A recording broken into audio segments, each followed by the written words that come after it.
Hi, good Hello. to meet you. I'm Sarah Cogan. I'm Cameron. Hi, nice to meet you, Cameron. So, can you tell me what brings you in today? Yes.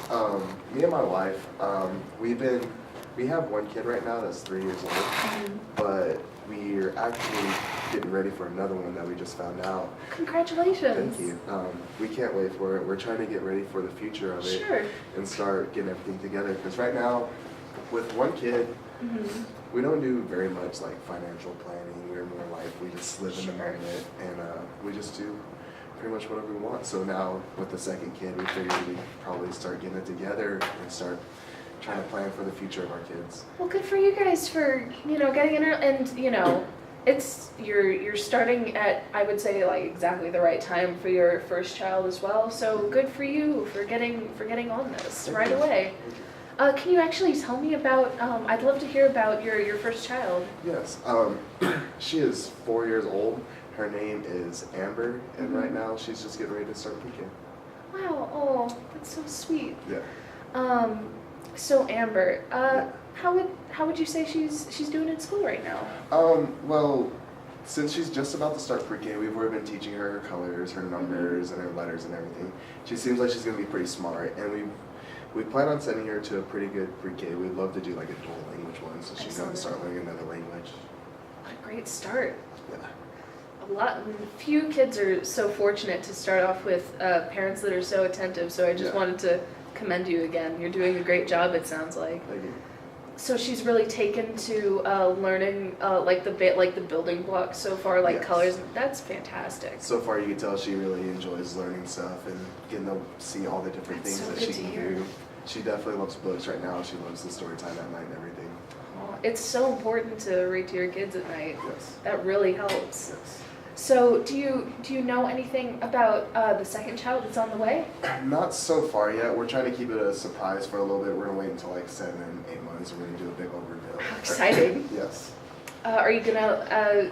Is any family aware yet of the pregnancy? No, not yet. We haven't let any of them know yet. We just found out about a month ago, but we're trying to keep it a little secret. Oh, do you have any plans for the reveal? No, not yet. But we're trying to come up with some ideas so far.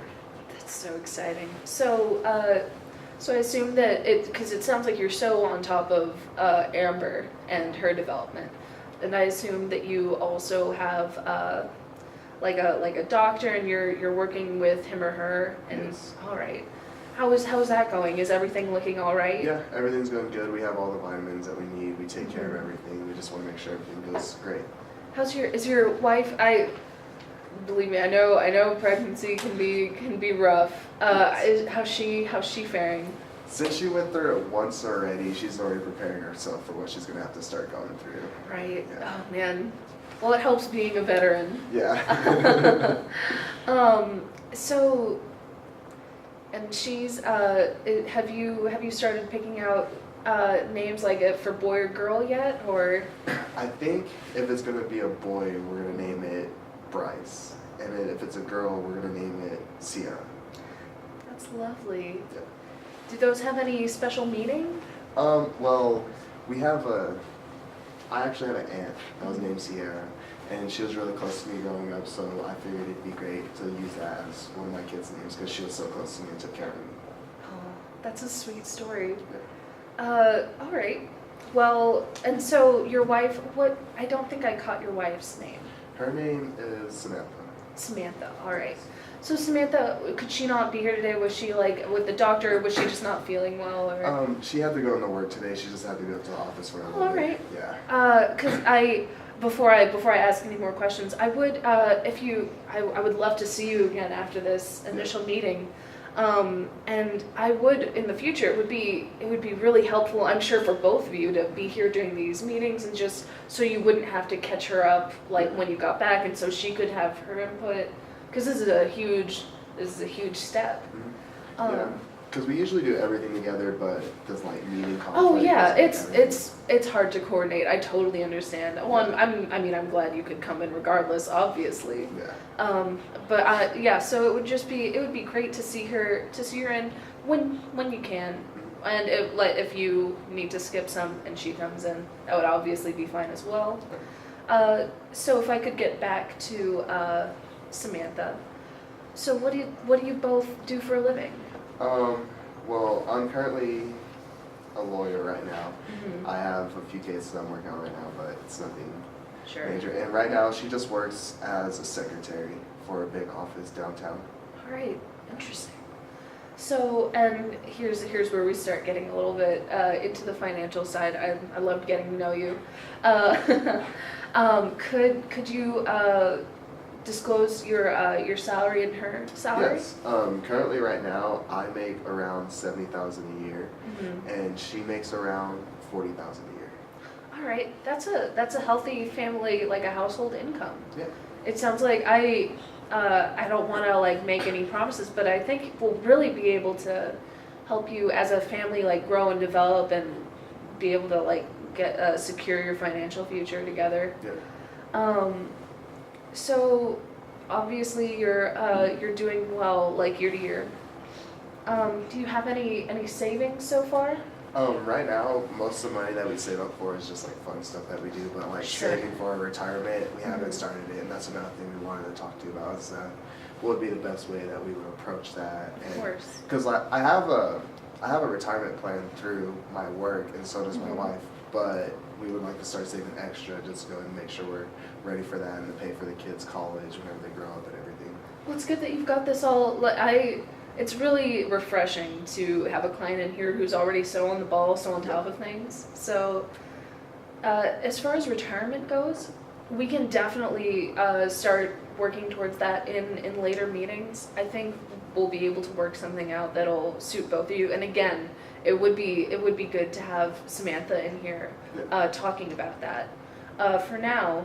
So in the way of savings, not a lot of short-term stuff like vacations and such. Yeah. That's at least you have some experience in saving. So that's a good start. It's a good foundation.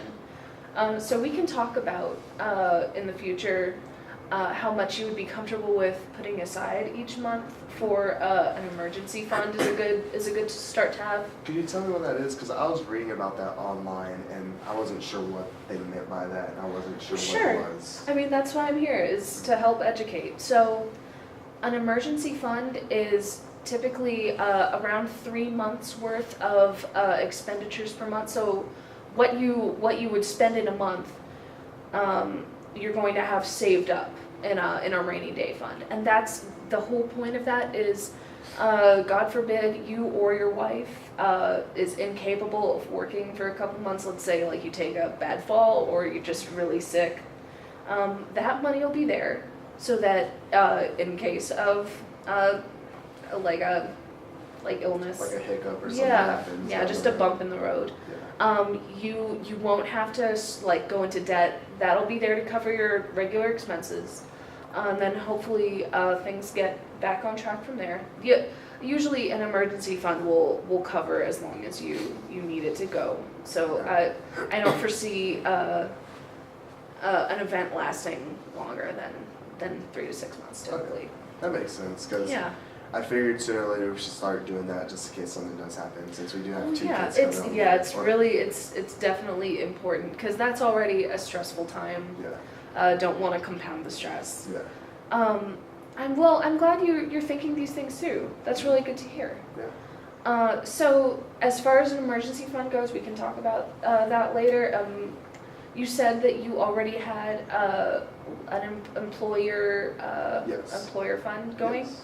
All right. So is that a 401k then, I assume? Yeah. All right.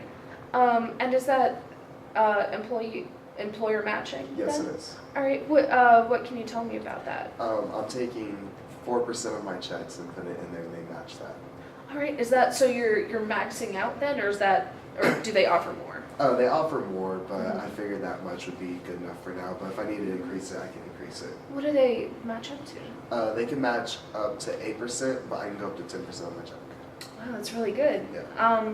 Well, so I personally I recommend that you always take advantage of employer matching just because it's free money. But just to hear that you've already been putting money in there, that's fantastic. That's a great start. How much do you think you have in there as of right now?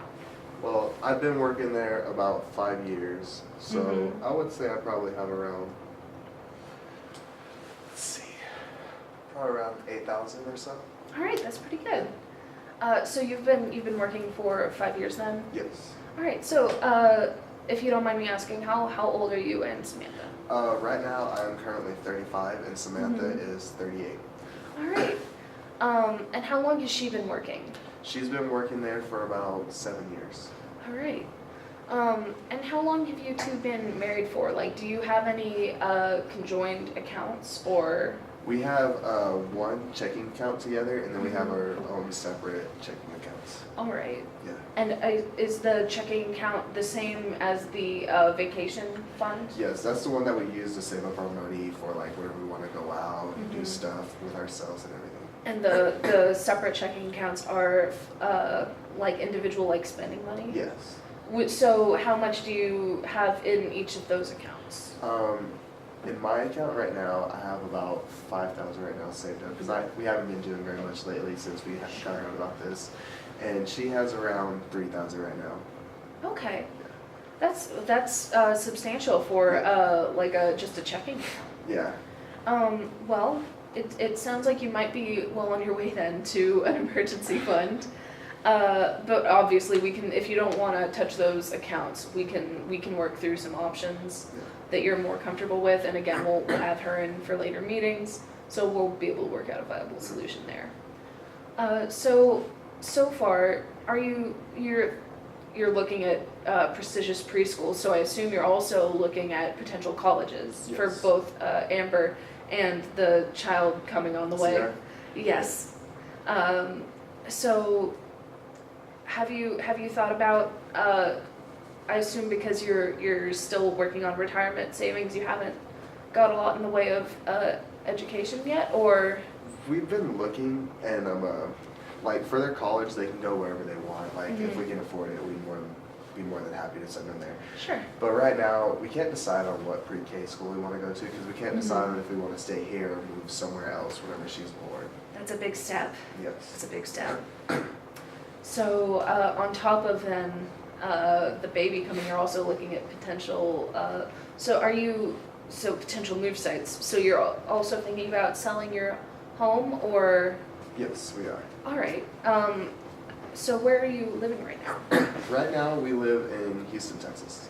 All right. It's beautiful up there. Yes, it is. It's a little dangerous at times. Well, I'm sure. Do you have any family up there that like, is there anything like keeping you there other than maybe Amber's, like, does she have any friends up there yet? She has her friends and family there, but she said it's okay to move away because we can always go back and visit, and she just wants to do what's best for our family. If she feels like moving somewhere else would be better for us, then we should just definitely go ahead and do that. All right. So there's no discourse there. It's pretty much whatever is best for the children you're thinking about. All right. Well, I commend that mindset. That's very noble of you, willing to give up that much for your children's future and happiness. So what family do you have up there that you would be? Because that's also, I'm just thinking when the child comes, you two have work, it's nice to sometimes have family come down and look after the kid so you two can have some like alone time, a date night, that sort of thing. I mean, I still have family. I mean, I was thinking about moving somewhere towards like the Washington area and Oregon area. That's more where my family is. They've been living there forever because they just love it there. And I just came down here for work, so I figured we'd probably go somewhere up there close to there because it'd be nice to be in that sort of weather instead of down here in the hot weather. We can be in the rain. I totally agree. All right, and that's I assume you've discussed that with Samantha also. Yes. All right, and that sounds like a good plan to her, or? She's hit and miss about it, but I think she's like getting more towards it and being more okay with it. All right. Well, and again, that's something like for you to discuss at home, and then when she's here, we can discuss that. So as far as housing goes, it is a different like living situation from Houston to like the Seattle area and such, and you don't have much in the way of savings right now, so you would be taking out a mortgage and like a home loan and. Yes. Because right now we just live in a studio apartment that holds us pretty well, but when we have the other, like our second child, we definitely won't be able to hold us all that. So we figured we want to get a pretty nice house for us up there. Okay, so it's not just so it's less being able to, it's less wanting to move as so much as needing to move? Yes. All right. I totally understand that. Want to have a lot of room for it can get a little cramped with a second kid in there. So you wouldn't be able to, you're renting the studio apartment? Yes. Or, okay. I think that's smart if you knew you were going to move out. Yeah, because we always thought that whenever we get a house, we wouldn't want to rent a house, we want to buy our first house, so we figured we'd just stick And you with knew you something would be small. having a second child, so. Yes, sooner or later. Mm-hmm. So we figured we'd just stick with this, something small that we could afford and probably do what we still want to do. Very forward thinking. All right. Well, we can definitely talk about housing financing in the future, and especially once you settle out, you hash out where you want to settle down. In the meantime, so did you have anything more pressing that you wanted to talk about while we still had some time left in the session? I was wondering for the kids' savings, what kind of accounts should we look into?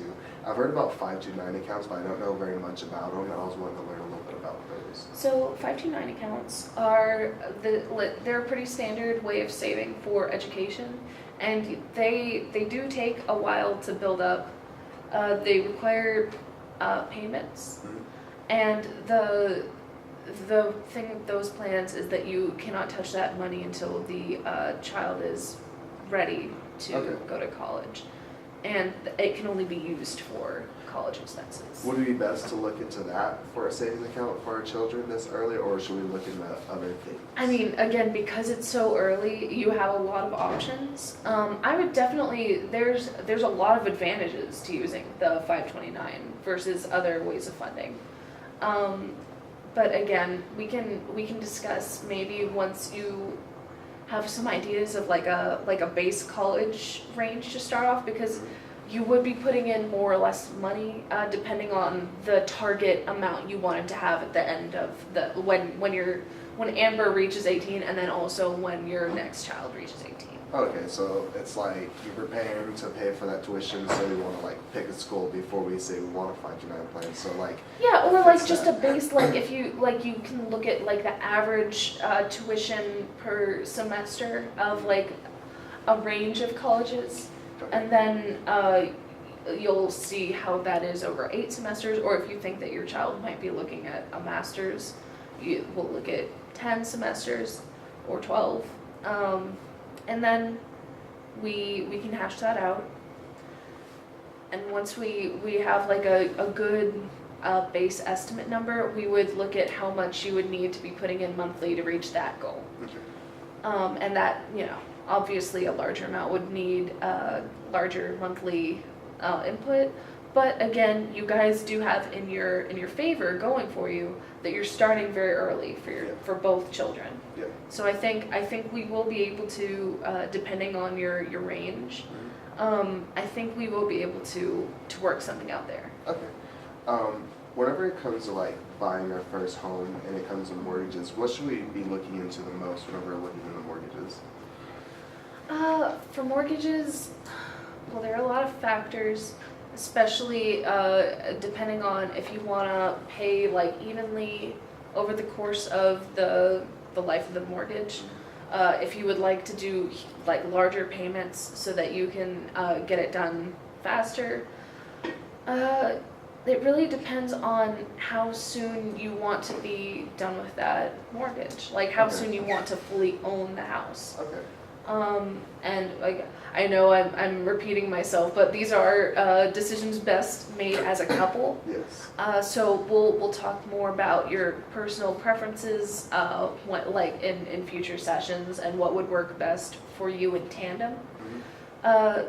So is that what you wanted to talk about in the first session? Yes. Did we about cover everything you wanted to talk about? Yeah, I wanted to touch base on like a few things just to go and get my feet in the water and start learning Oh, about sure. these things a little bit. Oh, it's very important. I think this was a really informative session, I hope, for you.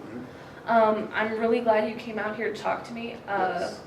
And I think we're just about out of time, but it was lovely meeting you. It was lovely meeting you too. Well, thank you. And I hope that I can see you and your wife hopefully in here soon. Definitely another time. All right. Thank you. Thank you.